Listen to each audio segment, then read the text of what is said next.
कल आपने श्रवण किया भगवान श्री लक्ष्मण कुमार जी और राम जी को बहुत तरह से उसने नागफांस में बांध दिया। कौन? मेघनाथ। नागफांस से मुक्ति मिली तो यज्ञ करने चला, निकुंभला माता का यज्ञ करने लगा, अपने कुलदेवी का यज्ञ करने लगा। आशीर्वाद दिया था ब्रह्मा जी ने, जिस दिन आप संकट में होंगे निकुंभला माता का यज्ञ करेंगे, तांत्रिक यज्ञ, उसमें से जो रथ निकलेगा, हे मेघनाथ, उस पर तुम बैठ के जिसके युद्ध करोगे, उस चाहे कोई भी हो संसार में, दुनिया में, देवता हो, मनुष्य हो, नर हो, किन्नर हो, कोई भी हो, तुमको जीत नहीं सकता। ऐसा ब्रह्मा जी का आशीर्वाद था। सबसे हार करके मेघनाथ यज्ञ करने पहुंचा। विभीषण जी ने बता दिया, लक्ष्मण कुमार यह आपका शत्रु है, यज्ञ करने रहा है, अगर यज्ञ में सफलता मिल गई तो इसको जीत कोई नहीं सकता, इसलिए इसकी यज्ञ ही पूरी मत होने दीजिए। तब तो पहुँचे बानर भालू और लगे पछाड़न, कोई बाल पकड़ खींच रहा मेघनाथ, कोई दुपट्टा, और उनके हवन कुंड में बंदरें हैं भाई, क्या करेंगे। और ऐसा उत्पात मचाया कि हंडी उंडी हवन सामग्री सब तितर बितर कर दिया। अरे अब बेचारा मेघनाथ विवश होकर वहाँ से उठा और भाग के बाहर आ गया। बाहर आया, देखा तो वो लक्ष्मण कुमार खड़े, धनुष बाण लिए। वहाँ भयंकर युद्ध हुआ। इसमें कहते हैं, तदपि न उठई धर्यो मच जाई, लातई हति हति चले पराई, लय त्रिशूल धाबा कपिलागे, आए जहाँ रामानुज आगे। गोस्वामी जी वर्णन करते हैं कि बहुत उत्पात मचा जब बंदरों ने, तो बंदरों को इसने मारने का प्रयास किया, लेकिन वहाँ से जान बचाना ही मुश्किल था। इसको मारेगा क्या? एक आदमी को 100 बंदर जहाँ भिड़ेंगे तो क्या होगा? बंदर हैं भाई, नोच खरोच, इनका नाखून या शस्त्र है। भागा बेचारा जान लेकर। आगे जब देखा, लात मारा, घूसा मारा, सब मार भगा दिया। आगे जब देखा तो त्रिशूल लेकर जब निकला वो अंदर से, देखा लक्ष्मण कुमार जी, विभीषण जी भी सामने खड़े हैं गुफा के बाहर। सब बानर विभाग के आ गए वहाँ से। फिर क्या हुआ? वह अत्यंत क्रोध का मारा हुआ आया और बार बार भयंकर शब्द करके गर्जने लगा। मारुति, हनुमान और अंगद क्रोध करके दौड़े। उसने छाती में त्रिशूल मारकर दोनों को धरती पर गिरा दिया एक ही प्रहार में। कौन? मेघनाथ बहुत बलशाली था, पिता जी से भी, अपने पिता रावण से भी ज़्यादा बलशाली था। कौन? मेघनाथ। मेघनाथ तो अनेक ऐसे गुप्त अस्त्र प्राप्त किया था जिसको रावण को भी पता नहीं था।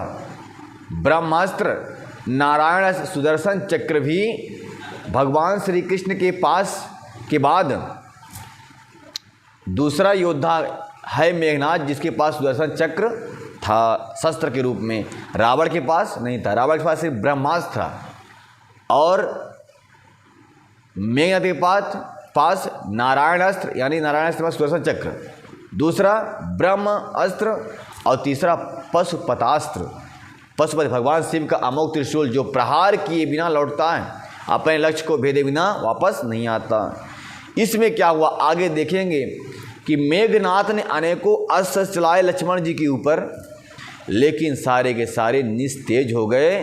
तब इसे हुआ दिमाग आई कि नहीं, ये कोई साधारण नहीं है, ये परमात्मा है। तो ये भी जाकर रावण को समझाता है। आगे चल के आज दिखाता हूँ मैं आपको।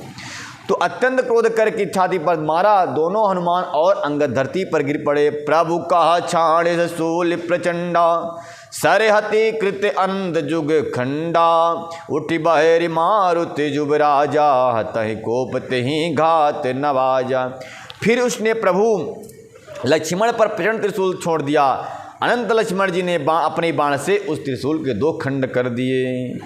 फिरे वीर रिपु मरई न मारा, तब धावा कर घोर चिकारा, आवत देखि क्रुद्ध जनु काला, लक्ष्मण छाणे बिसिक कराला। फिर मेघनाथ जब हार गया तो बहुत भयंकर शब्द करता हुआ, मेघ के समान शब्द करने वाले को मेघनाथ कहते हैं। मेघ मतलब बादल। बादल कैसे गरजते हैं? बादल ऐसे गरजते हैं कि बाघ काका कान में दोनों उंगली डाल लेते हैं ऐसे, है ना भाई? कोई भी डालता है ना, कान में उंगली कौन डालता है? कोई भी डाल। जब बादल गरजते हैं तो सहन नहीं होता। न जाने कहीं बोलते हैं भाई अभी गिर गई बिजली लगता है, इतना तेज शब्द। तो जब मेघनाथ का जन्म हुआ, जन्म से जैसे बच्चा रोता है, जब जिस हॉस्पिटल में जन्म हुआ था इसका, बोकाट हॉस्पिटल या कौन हॉस्पिटल होगी, उसमें जन्म हुआ था, तो जब ये रोया तो सारे के सारे उसके विंडो, खिड़की, दरवाजे सब खनकने लगे, इतना तेज आवाज़ था।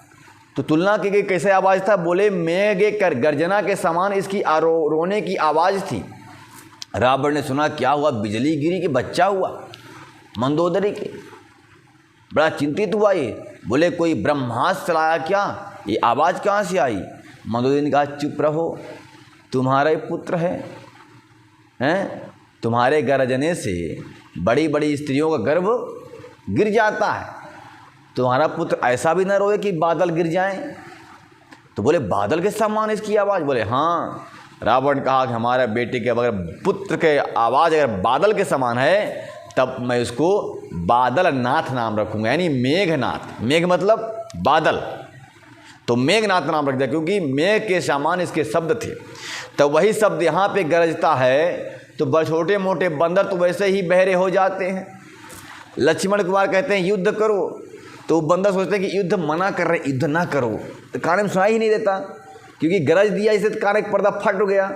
अब इनको आए कहे तो बाएं सुनाई देता है, राम को तो रावण सुनाई देता है। लक्ष्मण कुमार कहते आ जाओ तुम मेरे पास, तो बांदरों को लगता कि नहीं, बोल रहे कि तुम उधर चले जाओ, उल्टा सुनाई दे रहा है। तो ऐसे प्रचंड इसकी आवाज़ थी।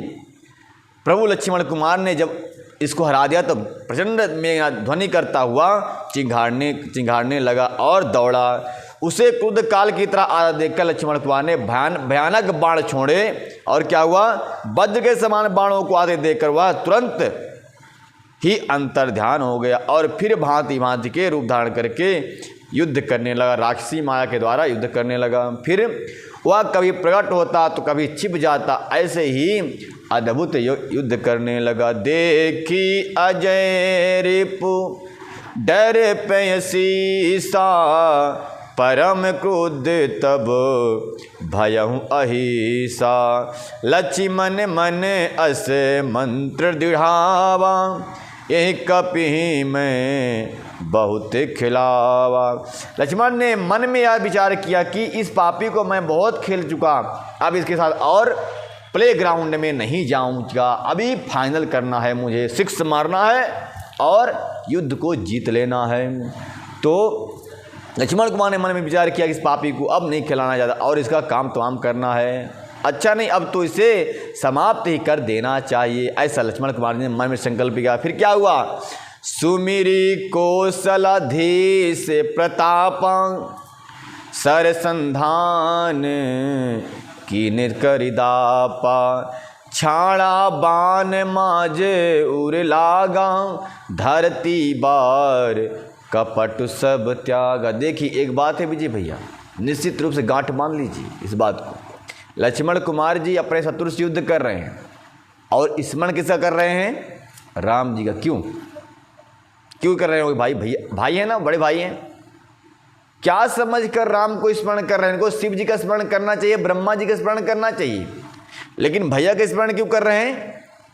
तो एक बात है क्या, बोले तमेव माता च पिता त्वमेव, त्वमेव बंधु च सखा त्वमेव, त्वमेव विद्या द्रविणं त्वमेव, त्वमेव सर्वं मम देव देव। बहुत रहस्य बड़ी हुई कथा है। देखिए ये अपने मन का विचार है, ये आपकी आत्मा का विचार है। आपकी आत्मा समर्पित किसको है, अपने माता पिता को समर्पित है कि किसी पत्थर की मूर्ति को समर्पित है कि अपने बड़े भैया को समर्पित है कि अपने पत्नी को समर्पित है कि अपनी बेटी को समर्पित है। जिसको आपकी बुद्धि और आत्मा भगवान मान के स्वीकार कर ले, उसी का नाम लेकर आप जीवन यापन करने लग जाइए, कोई भी काम करिए। अगर सच्चा भाव है आपका, वहीं भगवान प्रकट हो जाएंगे। कहते हैं लोग कि जब मन चंगा तो कठौती में गंगा। क्यों, कारण सिर्फ एक समर्पण किसको है आपको, आप गुरु जी को समर्पित हो तो गुरु जी का नाम लेकर आप काम करो, सक्सेसफुल हो जाओगे। जिसको भगवान मानते हो, इष्ट मानो तो सही, किसी को एक को बनाओ तो सही। लक्ष्मण कुमार जी कहते हैं कि ना मैं माता को जानता ना पिता को जानता, हमारे सब कुछ आप ही हो राम जी। जब वहाँ से आ रहे थे, राम जी ने कहा कि लक्ष्मण वनवास सिर्फ मुझे हुआ है, तुम क्यों बाव जाओगे वन? तुम अपनी माता की सेवा करो, पत्नी की सेवा करो। राम कहते हैं कि मात पिता ना जानहूं को, माता पिता को मैं किसी को नहीं जानता। फिर बोले मैं जन्म से आपको जानता हूँ, आपके बिना मैं रह नहीं सकता कहीं भी। तो ये समर्पित हैं, इसलिए शत्रु से युद्ध कर रहे हैं। जो शत्रु भयानक है तो अपने भैया का नाम ले रहे, भैया को अपने ये भगवान मानते हैं। जिसको भी आप भगवान मान लो, उसी का नाम लेकर आप अभीष्ट कार्य की सिद्धि प्राप्त कर सकते हो। समर्पण होना चाहिए, दिखावा नहीं होना चाहिए। तो इन्होंने, ये है राम कथा, बड़ी उत्तम, दिल के डस्ट को साफ करने वाली, मन को निर्मल करने वाली, आत्मा को चमचमाती हुई आत्मा प्रदान करने वाली यह कथा है।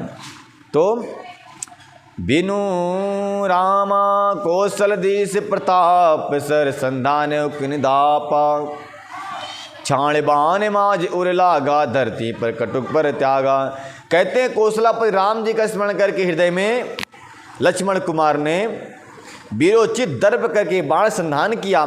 बाण छोड़ते ही उसकी छाती के बीच में लगा। मरते मरते उसने कपट को त्याग दिया, कपट रूप त्याग दिया उसने।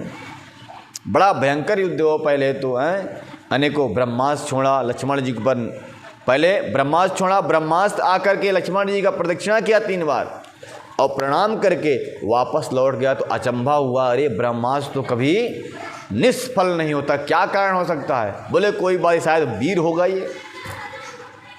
वीरता के कारण ये हमारा ब्रह्मास्त्र ये हो गया होगा।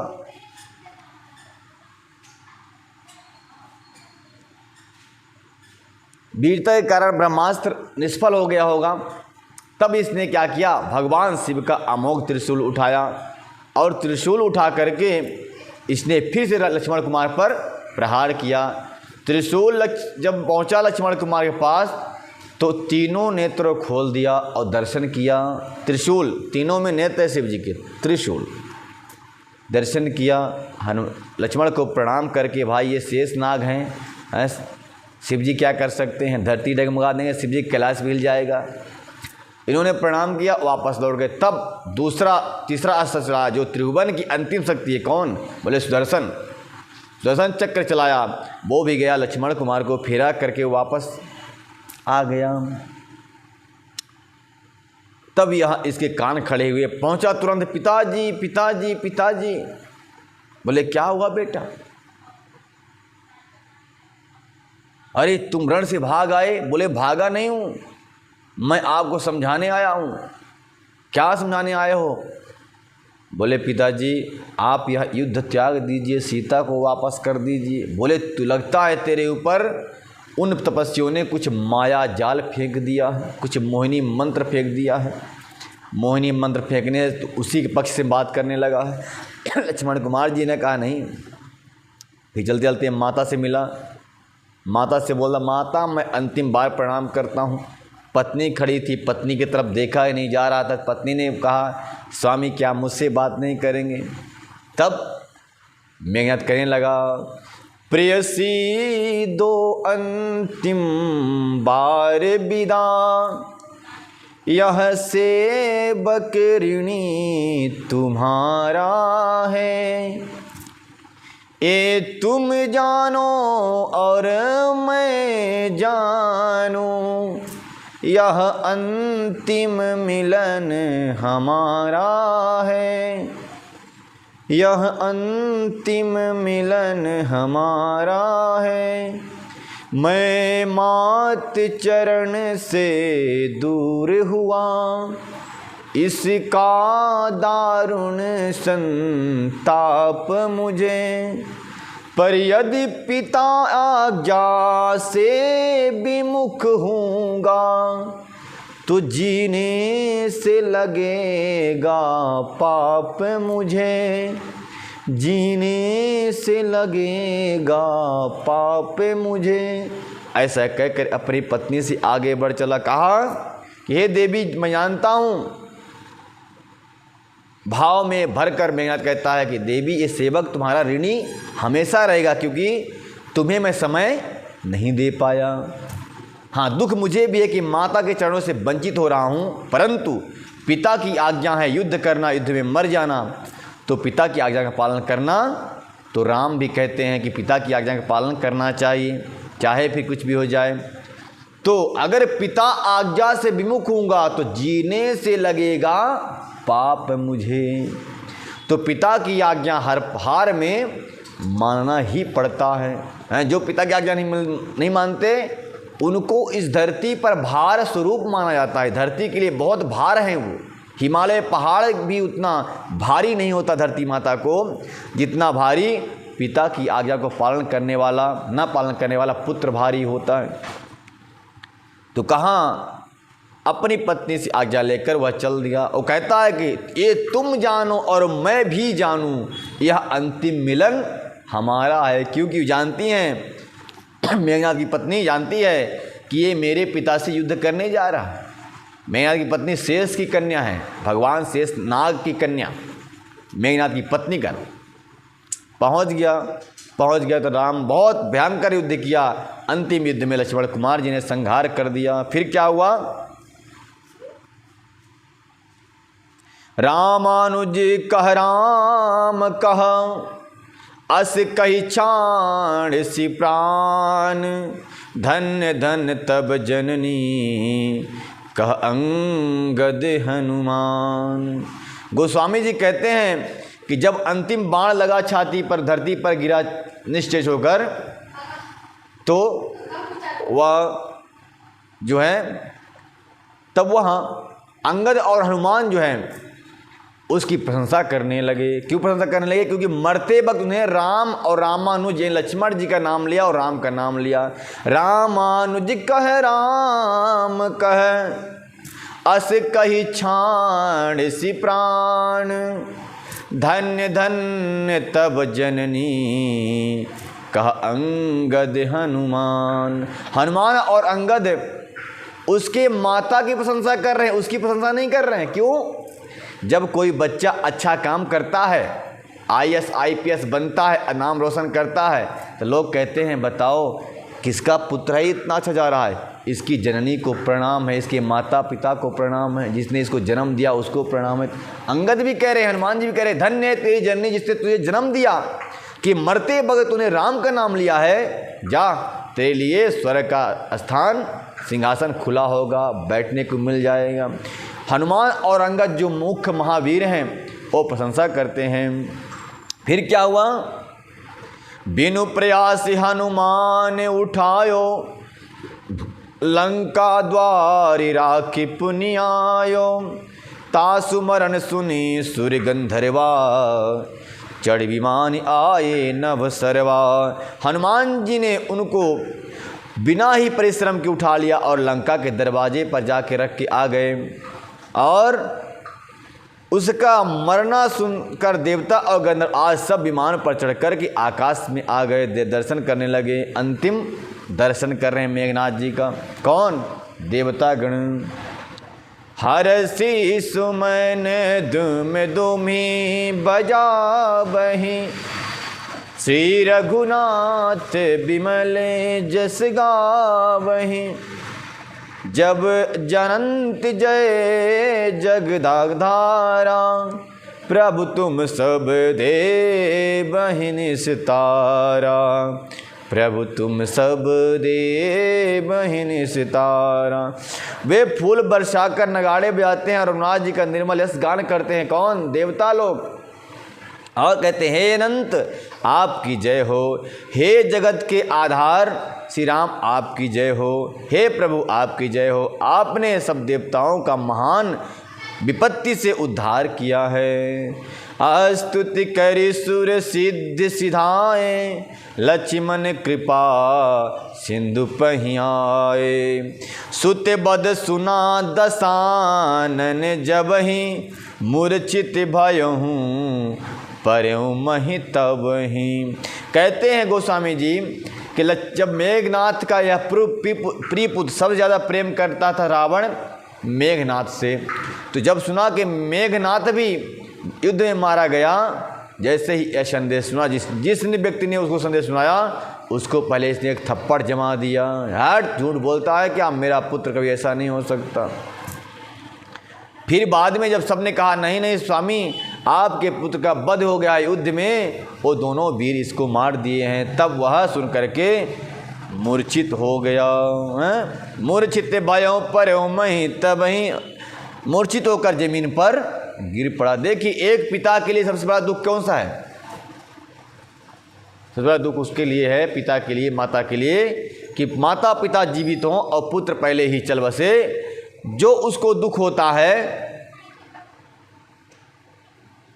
नरक में भी ऐसा दुख नहीं होता, इतना दुख नहीं होता। वो दुख असही दुख, सिर्फ प्राण नहीं निकलते क्योंकि मृत्यु भगवान ने भेजा नहीं, लेकिन उसको जो दशा होती है उस समय वो कोई वर्णन नहीं कर सकता। एक बार रुक्मिणी जी ने पूछा, बताइए प्रभु, नरक से बढ़ के दुख किसको होता है?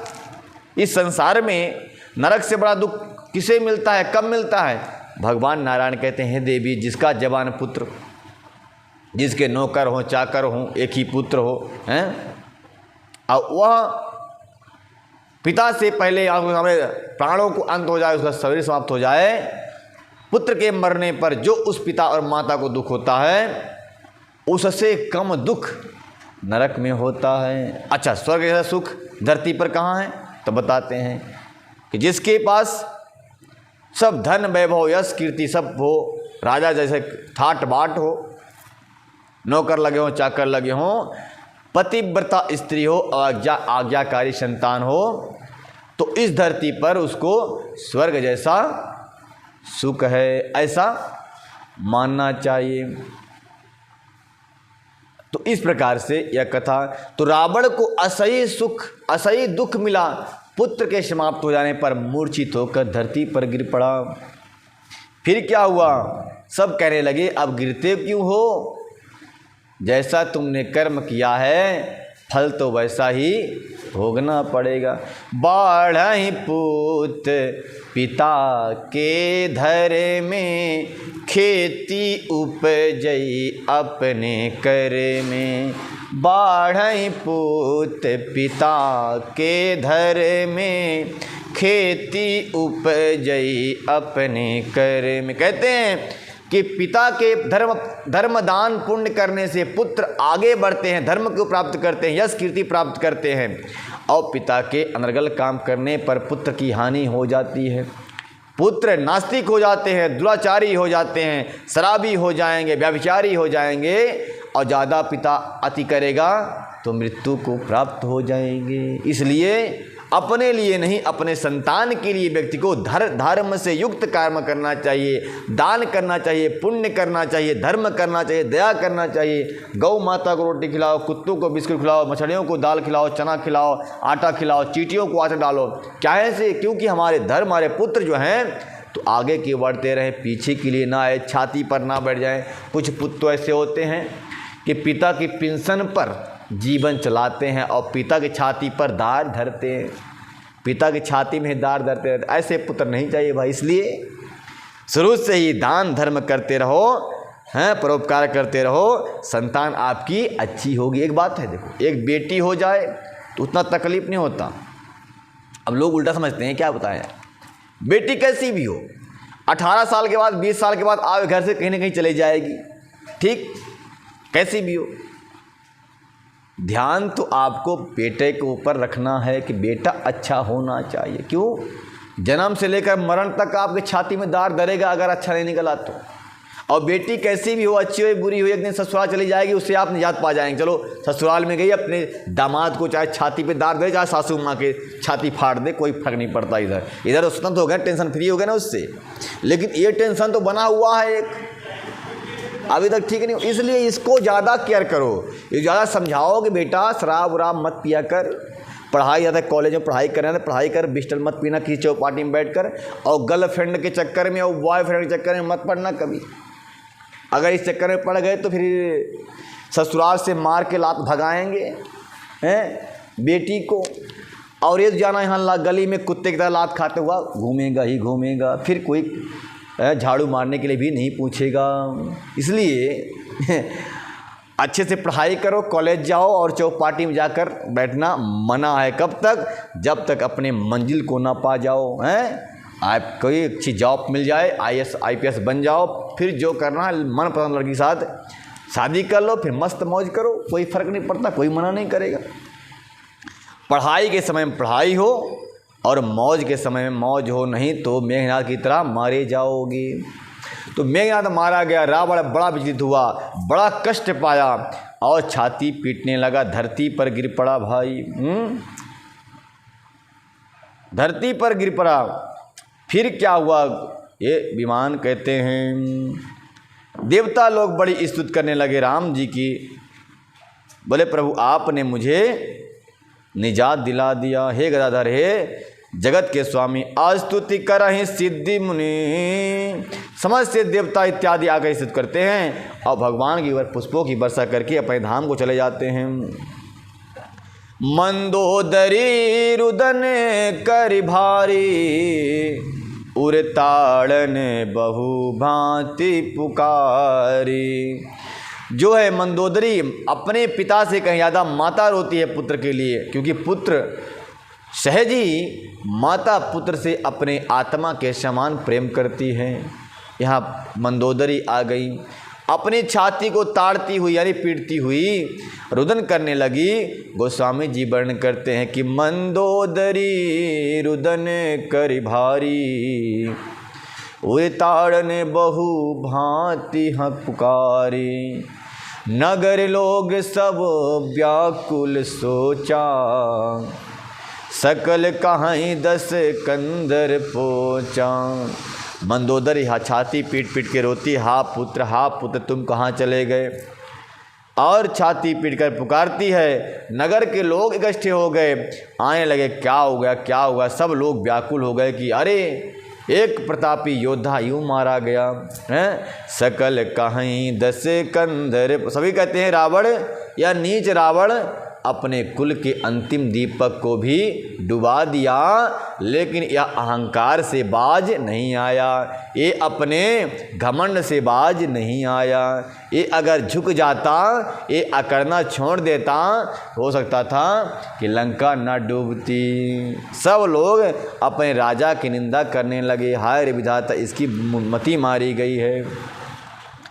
तब 10 कंड विविधि विधि समुझाई सब नारी, नास्वर रूप जगत सब देखो हृदय विचार। बहुत सुंदर बात कहता है दशानन रावण, विद्वान तो है ही, तो कहता है हे देवियों तुम किसके लिए रो रही हो हैं।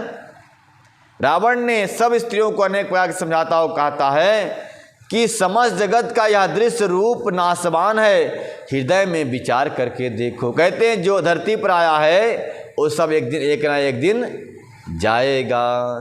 तुम किसके लिए रो रही हो? जिसके लिए तुम जिससे प्रेम करती थी वह शरीर तो तुम्हारे सामने पड़ा है। अच्छा बताओ, कोई सोता रहता है अगर, तो क्या माताएं प्रेम नहीं करती? करती इतना नहीं, भाई हमारा पुत्र है बेटा सब सो रहे हैं, सो ही तो रहे, तो मान लो ना सो रहा है तो प्रेम करो उससे। लेकिन ऐसा तुमने क्यों मान लिया कि मर गया ये? और जिससे तुम प्रेम करते थे, स्टार्ट करते थे, वह शरीर तुम्हारे पीछे सामने रखा है, ले लो गोद में, प्यार करते रहो, देखो कब तक प्यार करते हो। दुर्गंध उत्पन्न होगी तो अपने आप कहो भाई ले जाओ उनको, जलाओ। कहते हैं शरीर नाशवान है, यहाँ कौन हमेशा के लिए आया है, एक ना एक दिन सबको जाना है। हे देवियों चिंता मत करो। फिर तिहि ज्ञान उपदेशा रावण, आप ही मंद कथा शुभ पावन।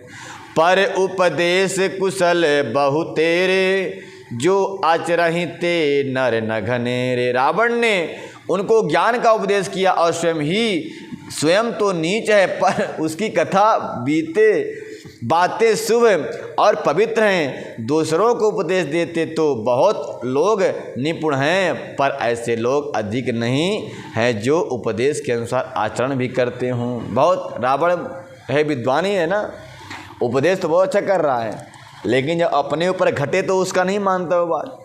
तो कह रहे हैं गोस्वामी जी कि रावण के समान बहुत दुनिया में लोग हैं, उपदेश धर्म का करते हैं और पर आचरण नहीं करते। इस सुंदर बहुचौपाई है। एक हमारा जजमान था, उसके पास जब बैठो तो उसको लगता था वो मेरा ही गुरु है।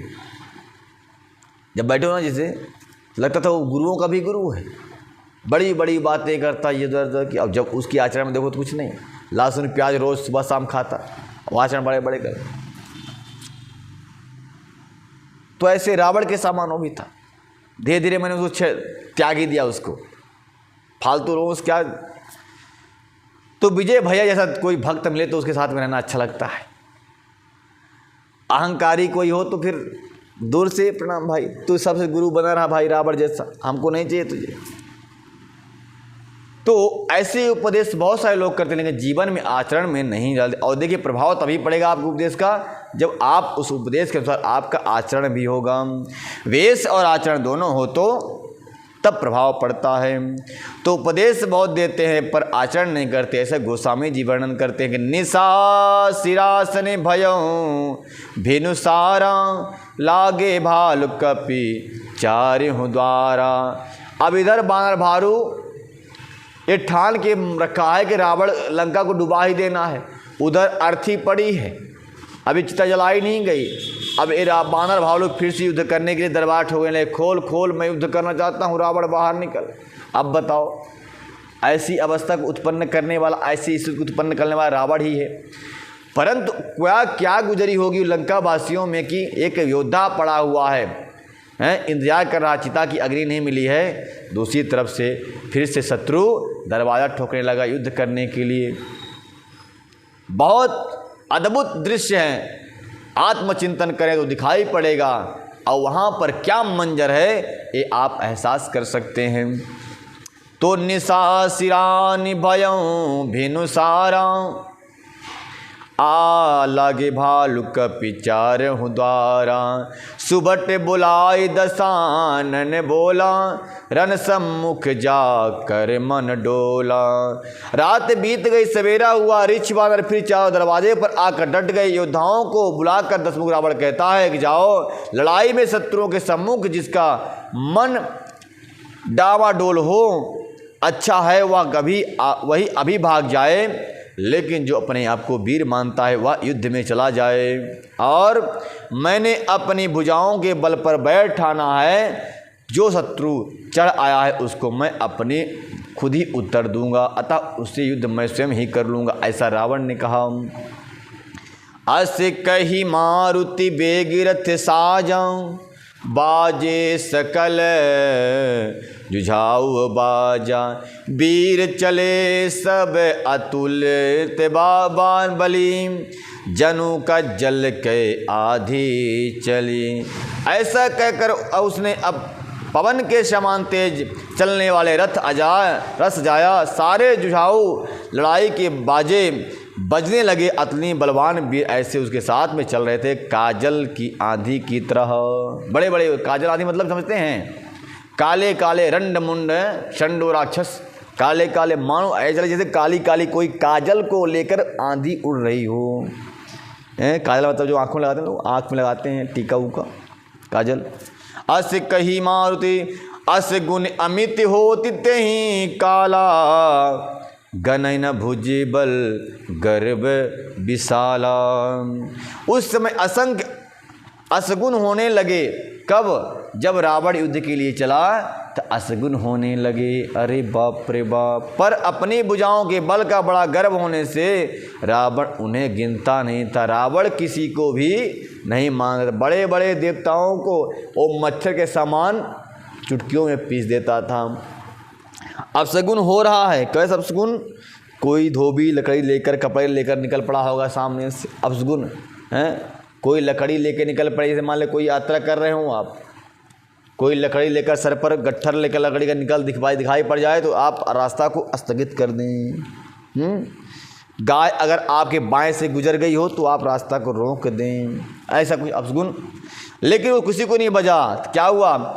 अति गर्भ गनहि न सगुन असगुन श्रबहि आयुध हाथ ते बट गिरत रथ ते बाज गज चिकारत भजहि साथ ते गोमाय गीत कराल खल रब स्वान बोलहि अति घने जनु काल दूत उलूक बोलहि बचन परम भयावने।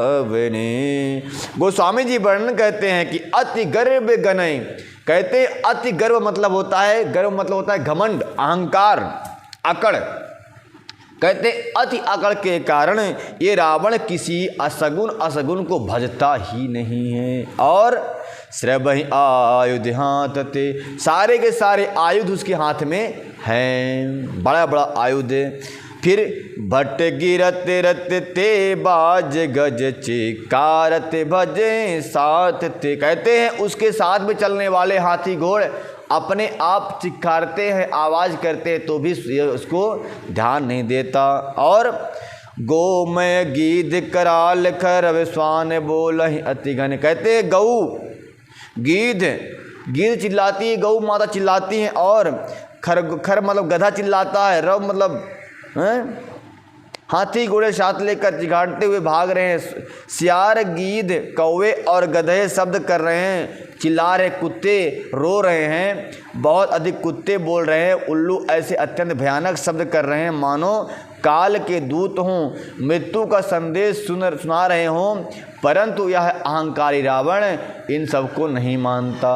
कुत्ता रोता है मतलब असगुन। अब किसकी बात मानता है ये आपको कल सुनाई जाएगी। तब तक के लिए जय जय श्री राम।